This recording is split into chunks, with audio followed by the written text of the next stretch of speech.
front of me is Infinix Note 40 Pro Plus, and today I would like to show you how you can switch on and use keyboard Clipboard. Begin by launching your keyboard and clicking on Clipboard at the top of it. Then use the switcher next to Clipboard at the top right corner to activate it.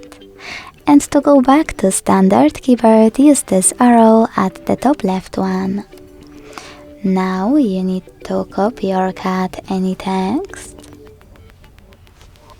And to paste it right away, click on it at the top of your keyboard. If you want to, you can also tap on Clipboard and paste your text by tapping on it over here. To pin it, use pen icon, then tap on your text and use pin icon over here. You can unpin it the same way.